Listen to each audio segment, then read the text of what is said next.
parler. Une fois encore, je le répète, eh bien, nous sommes prêts à reprendre le dialogue. Après, ils disparaissent. Ils parlent de sujets qui n'ont pas de lien direct avec la stabilité stratégique. Attendons maintenant le nouveau gouvernement américain et nous verrons bien quels sont leurs plans, leurs projets. Dans cette vidéo, nous vous proposons la conférence de presse exclusive tenue par Vladimir Poutine à l'issue de sa visite officielle au Kazakhstan.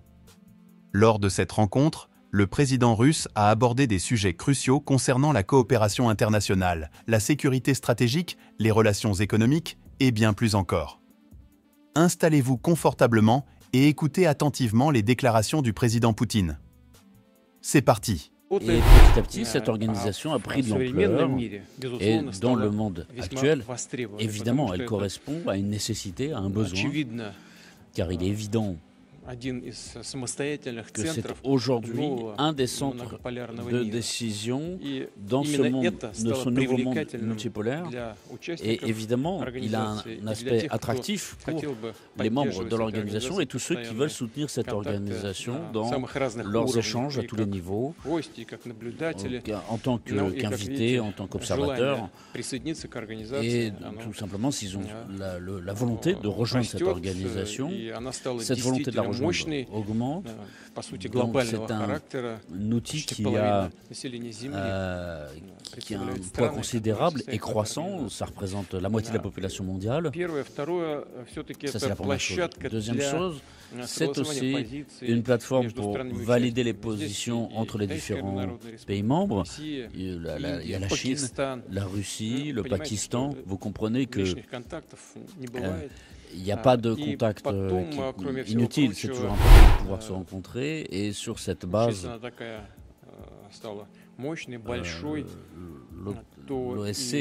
l'OCS est devenu une plateforme qui permet de déclarer, d'avoir des prises de position à l'international et à l'occurrence nous avons pris des décisions. On voit que tous les pays membres de l'organisation de coopération de Shanghai se prononcent contre la militarisation de l'espace, quel qu'elle soit. Et ça, c'est un signal pour le reste du monde sur la position que nous pouvons avoir quant à la militarisation de l'espace. Il y a d'autres aspects, d'autres questions qui sont des problématiques importantes, je l'ai déjà dit. Il y a, donc on l'a dit, ce sont des milliers de milliards d'échanges commerciaux. Donc toutes les questions qui sont liées à la coopération économique, c'est important justement sur le plan multilatéral d'avoir ces échanges.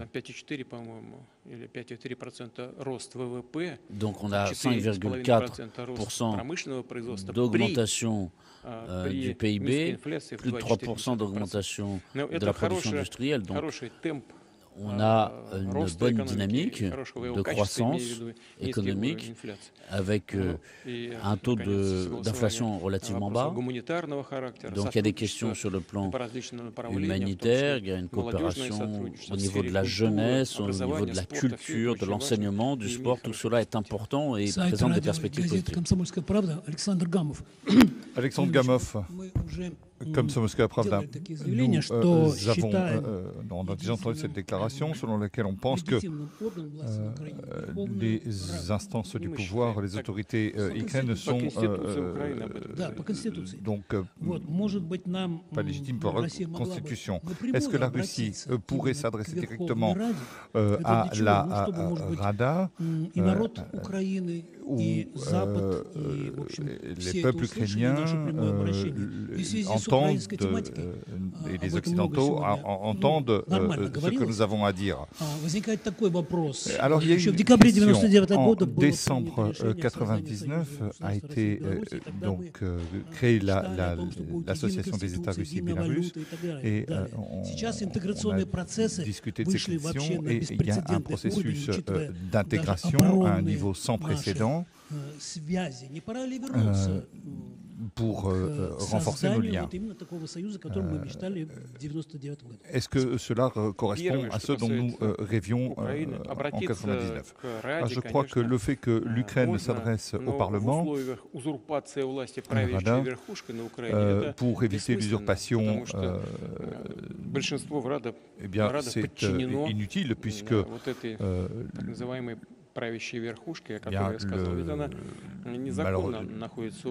le pouvoir est illégitime, mais la majorité aussi. Donc, il faudrait s'adresser au tribunal constitutionnel. C'est le seul qui aurait la compétence. Parce que, comme je l'ai dit en 2015, la Cour suprême ukrainienne a pris la décision qui fait que le mandat du président de l'Ukraine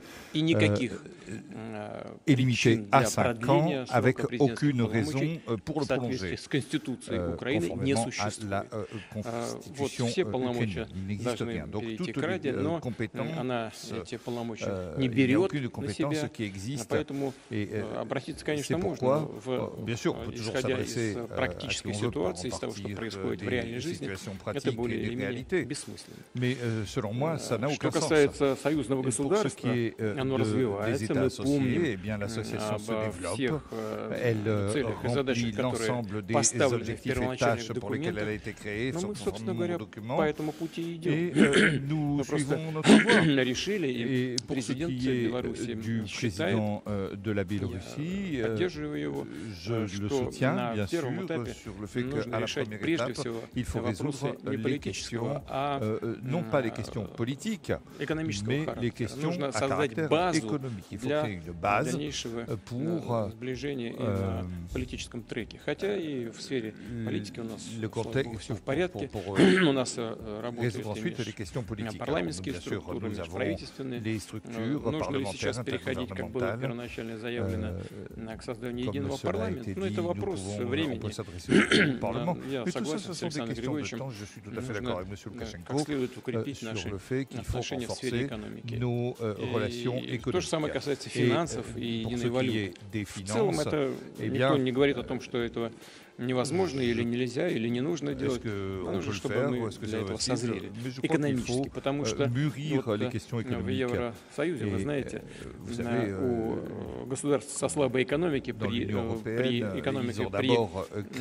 при создании единой валюты все-таки многие государства со слабой экономики страдали, потому что нельзя ничего регулировать с помощью инфляции, поскольку все привязано к евро, нет крахмата, и Греция не могла регулировать свои внутренние экономические процессы с помощью национальной валюты. Поэтому нужно, чтобы и уровень экономического взаимодействия был соответствующим. И мы сделали очень серьезные шаги по этому направлению.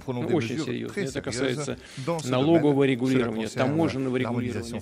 Вы знаете, если они революционные вещи, то они очень серьезные. Мы идем вперед, имея в виду и международный опыт. И думаю, что мы правильно делаем. D'après l'expérience que je pense que c'est très important.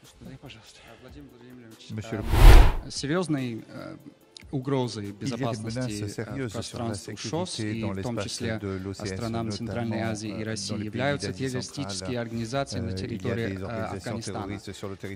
Наиболее опасные из них, конечно, это Исламское государство, с которым Россия уже столкнулась в этом году.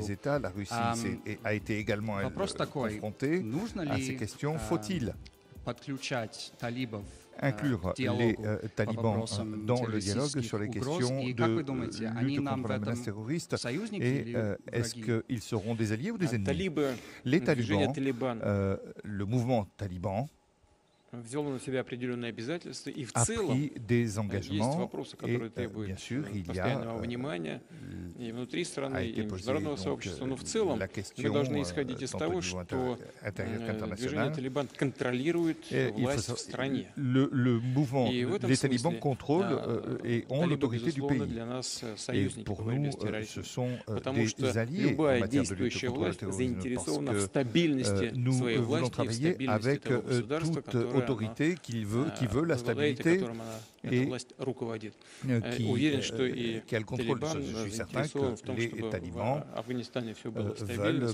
veulent la stabilité et le calme en Afghanistan et par conséquent ils veulent des règles. Donc je n'ai reçu aucun signal sur le fait qu'ils ne seraient pas prêts à travailler. Passons maintenant au moment fort de cette conférence de presse où Vladimir Poutine partage sa vision sur des questions mondiales clés et les relations bilatérales entre la Russie et d'autres nations. Voici ce qu'il a à dire. Allez-y, je vous en prie. Спасибо. Дмитрий Лару, газета «Известия». L'Afghanistan остается наблюдателем, при ШОС. При этом власти в Кабуле неоднократно говорили о том, что заинтересованы стать полноценным участником этой организации. Обсуждается ли эта тема по линии ШОС, учитывая возобновление работы контактной группы? И планирует ли Россия исключать Талибан из списка запрещенных организаций? И если да, то когда это может произойти? Спасибо. Retirer de la liste des organisations interdites les talibans. Le président. Oui, bien sûr. Nous avons сотрудничать с Россией по разным направлениям, в том числе и на антитеррористическом треке, и мы это приветствуем.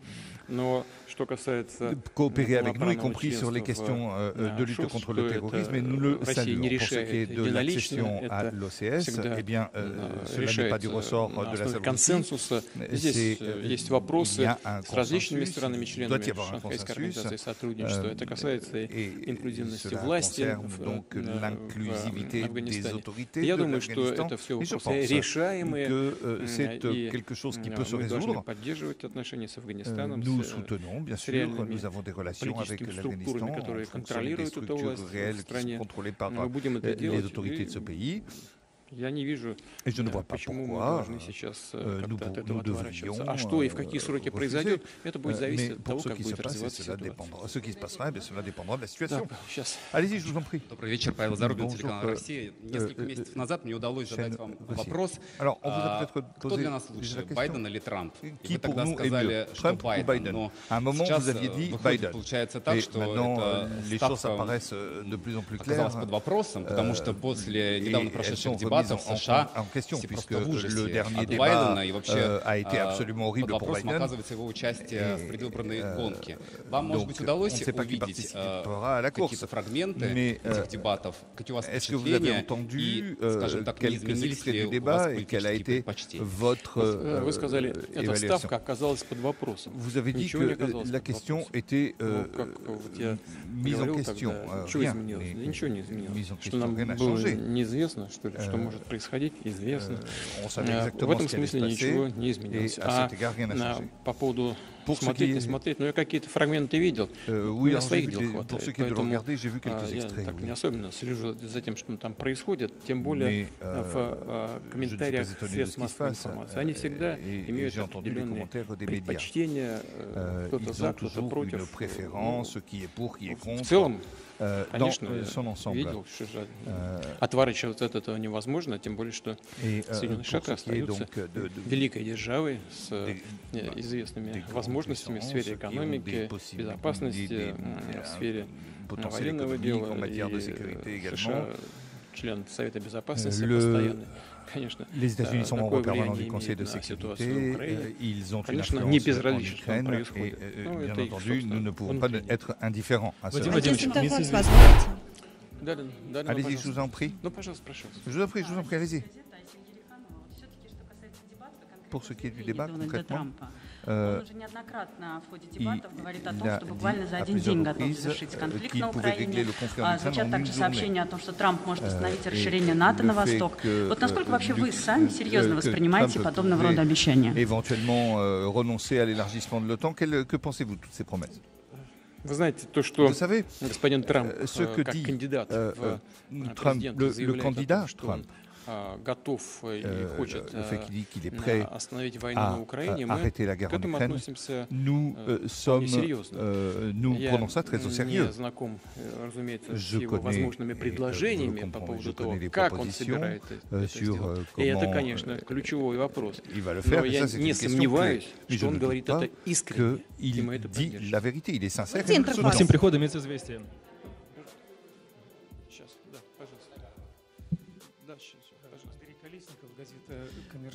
Владимир Владимирович, скажите, как вы считаете, возможно ли прекращение огня по линии боевого соприкосновения с Украиной до начала мирных переговоров без предварительных условий, чтобы хотя бы для того, чтобы повысить шанс на успех? Или это тоже предмет augmenter le nombre de chances. Вы знаете, я напомню некоторые вещи. Когда наши войска стали под Киевом, мы получили предложение и даже просьбу настойчивую со стороны западных партнеров прекратить огонь, de la part des pays occidentaux d'interrompre les для того, чтобы были предприняты определенные вещи с украинской стороны. И мы это сделали. Prises par le parti ukrainien. Et c'est ce que nous avons fait. Мы это сделали. Украинская сторона не прекратила боевые действия. А потом нам было сказано, что украинские официальные власти не могут контролировать все свои вооруженные формирования. Потому что там якобы есть такие, которые не подчиняются официальным властям. Вот так нам было сказано. Если ничего не прибавил, это первое. Второе. Нас просили отвести с целью создания условий для окончательного заключения мирного justement réunir les conditions d'un accord de paix. Nous avons retiré nos troupes de Kiev et encore une fois nous avons été confrontés à une tromperie, c'est-à-dire que tous les accords conclus à Istanbul ont été jetés à la poubelle. Et ça, beaucoup d'autres fois. Et si on déclare aujourd'hui un cessez-le-feu dans l'espoir que l'autre partie prendrait des mesures positives, non, c'est pas possible, on ne peut pas. Ensuite, on ne peut pas admettre qu'après un cessez-le-feu, ce cessez-le-feu soit utilisé par l'adversaire pour améliorer ses positions, se réarmer, améliorer la composante de son armée et puisse continuer le conflit. Notamment, en l'occurrence, nous devons faire en sorte que l'autre partie puisse admettre des mesures qui sont irréversibles et qui sont admissibles pour la Russie. Et donc, les propositions de cessez-le-feu sans accord, ça, ce n'est pas possible. Ces jours-ci, он считает возможным переговоры с Россией через посредников, как было с зерновой сделкой. Как вы оцениваете эту идею и кто бы мог стать посредником? Мы всегда Nous avons toujours été pour des discussions. Nous n'avons jamais refusé de mener des discussions. La question, c'est simplement de savoir c'est comment fermer, clore définitivement le conflit via des médiateurs me paraît difficile, ne serait-ce que parce que qui aurait l'habilitation pour signer complètement. Et ensuite, quelles seraient les garanties?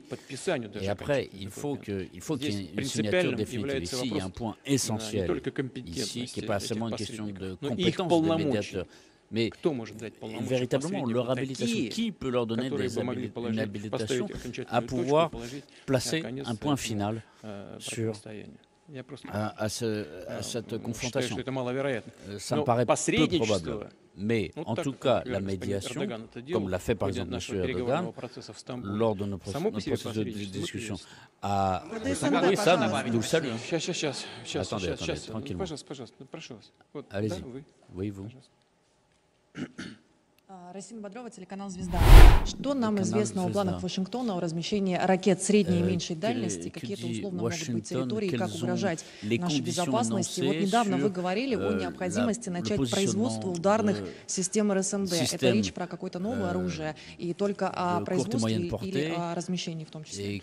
Если вы помните, говорил, что в связи с выходом Соединенных Штатов из этого договора и анонсированием того, что они начинают ils avaient dit qu'ils reprenaient la production de tel système d'armes, fait que je considère que nous aussi, nous avons le droit de continuer la recherche et le développement en la matière. Et nous avons donc des entités qui travaillent là-dessus, qui sont prêtes à lancer la production. Et qui, j'ai même donné des ordres en ce sens.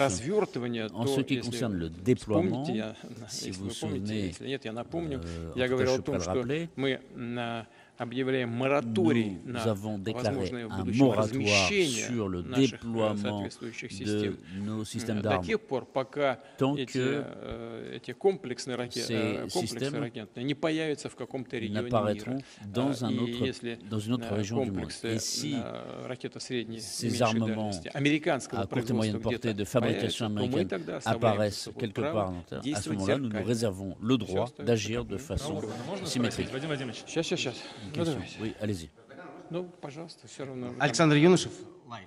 Владимир Владимирович, вчера у вас была череда двусторонних встреч, и особое внимание было приковано к вашим переговорам с Эрдоганом, с которым вы лично давно не виделись, перед поворотом Москвы между странами. Вот, если не секрет, ну, все равно не в таком темпе, как хотелось бы. Если не секрет, о чем вы говорили, когда мы покинули, когда пресса ушла, и какая самая главная проблема в отношении России и Турции, что нам мешает, может быть, кто Qu'est-ce qui nous empêche aujourd'hui? Что нам мешает, хорошо известно. Что нам помогает, это политическая воля президента Эрдогана. La volonté du président Erdogan. Sur le plan technique, c'est la question du règlement des règlements financiers. Les partenaires turcs ont dit hier qu'aujourd'hui, oui, nous avons une baisse de 63 à 155 milliards de dollars. Bon, il faut vérifier tout ça, mais cela est lié essentiellement à des questions de caractéristiques. Ils ont acquis certains vecteurs d'énergie à des prix plus élevés, et ces derniers mois, les prix ont baissé par rapport à 2022. Et donc, nous avons une baisse de la valeur totale. Mais selon eux, en valeur absolue, en volume, ça n'a pas changé. On est toujours au même niveau. Mais la question, c'est surtout de savoir, il faut que nous intensifions notre travail, c'est-à-dire que des deux côtés, on voit qu'il y a un intérêt à cela. Il y a des choses objectives, il y a des faits objectifs qui font. Par exemple, il y a une bonne moisson, de bonnes récoltes en Turquie. Donc, évidemment, ils achètent moins de céréales, par exemple. Il y a les limitations d'ordre fiscal sur notre production métallurgique. Ce n'est pas des restrictions dans un sens ou dans un autre, mais je dirais que ça modifie la question des achats. Mais tout ceci peut trouver une solution. Merci. La Biélorussie a adhéré à l'OCS. Quelles sont les possibilités? Qu'est-ce que cela ouvre pour les relations économiques entre l'OCS et la Biélorussie? Le président. La Biélorussie est un pays qui n'a rien à voir avec la Chine dans son ampleur ou quoi que ce soit. Mais en Biélorussie, la Biélorussie se trouve à l'est de l'Europe. C'est une sortie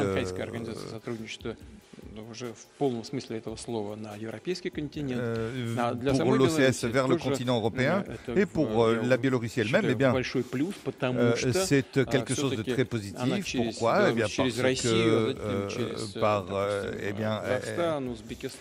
par l'intermédiaire de la Russie, du Kazakhstan, de l'Ouzbékistan, elle a un accès à la mer Caspienne. Et pour la Russie, c'est très important. Et plus loin, l'Iran et tout ça, pour la Russie, pour ses exportations, c'est important. Par exemple, pour l'exportation d'engrais minéraux. Et c'est important, puisque maintenant, elle peut profiter de la technologie de certains pays. C'est pourquoi je pense que c'est une bonne décision, et c'est un succès pour M. Loukachenko et pour son ministère des Affaires étrangères. Allez-y, je vous en prie. Агентство «Интерфакс» Ксения Черняева. На данный момент, по сути, аннулирована вся прежняя система стратегической стабильности, не работает СНВ-3, ДСМД и ДВЗИ. Возможно ли в перспективе возобновление этих договоров? Y a-t-il des possibilités de renouveler ces accords, de les restaurer? Et quand est-ce que cela sera d'actualité? Et y a-t-il la possibilité d'apporter quelque chose de nouveau, une convention, une conception unique? Et avec qui peut-on discuter? Sur quelle plateforme peut-on discuter de ces questions? Le Président, première chose que je voudrais dire, c'est que les documents fondateurs liés à la stabilité et à la sécurité ont été violés par les États-Unis d'Amérique. Il y a l'accord antimissile, ça a été une quelque chose d'important. Donc les accords sur les missiles à courte et moyenne portée, il y a eu de nombreux éléments qui constituent la base de la stabilité internationale qui ont été violés par les États-Unis ces dernières années. Qu'est-ce qui nous reste? Eh bien, prendre des mesures et réagir. Nous avons réagi dans le domaine militaire face au système antimissile. Nous avons interdit et nous avons mis en place des armements intercontinentaux très modernes. C'est un système visant à surmonter les questions liées aux missiles balistiques intercontinentaux et nous avons été obligés de le faire. Mais pour ce qui est de la base juridique, eh bien, la question demeure en l'état. Faudra-t-il un nouvel accord ou restaurer les accords existants? Tout ça est l'affaire des spécialistes. Je n'ai pas fait de droit international public, j'ai fait que du droit international privé. Donc, j'ai écrit mon travail de diplôme sur le sujet du droit international, puis après j'ai fait de l'économie. Mais il y a les questions de fond que nous devons résoudre. Nous avons formulé des propositions, nous en avons parlé lors de notre intervention devant les autorités compétentes du ministère des Affaires étrangères. Il s'agit de déterminer qui est de bonne volonté et qui est intéressé. Et pour ce qui est des États-Unis, il faut voir s'ils veulent renouveler les accords. Mais on ne sait pas vraiment, parfois ils veulent, parfois ils ne veulent pas. Lors de la période la plus récente, donc sous l'administration Obama, on nous a dit qu'ils voulaient. Puis après, donc lors de la campagne présidentielle, puisqu'il y a une phase aiguë sur le plan de la politique intérieure, eh bien, je crois que tous ceux qui sont présents et qui suivent ça de près nous disent que ce n'est pas possible. Il faut savoir ce que veulent les États-Unis et comprendre leur humeur et les préférences de l'administration future. Je vous en prie, et après on termine. Au ministère des Affaires étrangères, vous avez parlé du système futur de sécurité et vous avez dit que ces idées seraient mises sur le papier. Et si ce n'est pas un secret, est-ce que cela voudra dire un nouvel accord avec les Occidentaux? Quels sont les contacts qui existent aujourd'hui et les propositions pour l'Ukraine? Je viens de le dire, pour ce qui est de la sécurité mondiale, eh bien, cela dépendra de l'administration et de comment elle comprend quelles sont ses préférences, quelle est sa vision, et si elle souhaite d'en parler une fois encore, je le répète, eh bien, nous sommes prêts à reprendre le dialogue.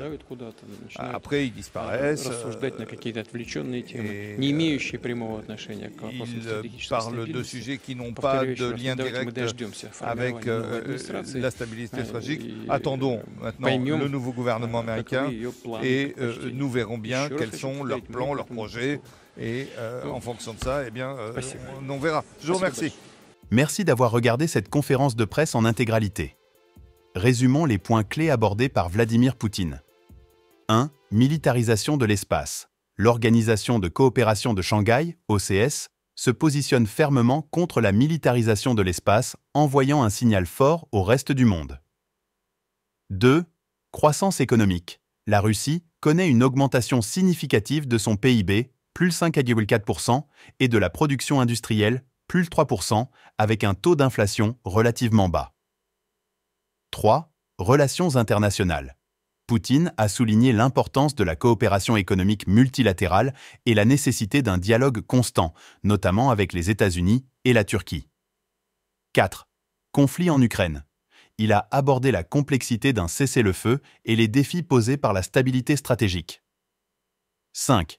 Talibans et sécurité régionale. La coopération avec les talibans dans la lutte contre le terrorisme et la stabilité en Afghanistan. 6. Adhésion de la Biélorussie à l'OCS. Cela ouvre de nouvelles opportunités pour les relations économiques entre l'OCS et la Biélorussie. 7. Administration future des États-Unis. L'importance de comprendre les orientations de la prochaine administration américaine pour définir des relations stables. Nous espérons que vous avez trouvé cette conférence de presse instructive. N'hésitez pas à partager vos réflexions et commentaires ci-dessous. Quel point abordé par Vladimir Poutine vous a le plus marqué? Pensez-vous que les propositions de la Russie peuvent influencer positivement les relations internationales? Faites-le nous savoir dans les commentaires. Merci de votre soutien et à bientôt pour plus de contenu exclusif.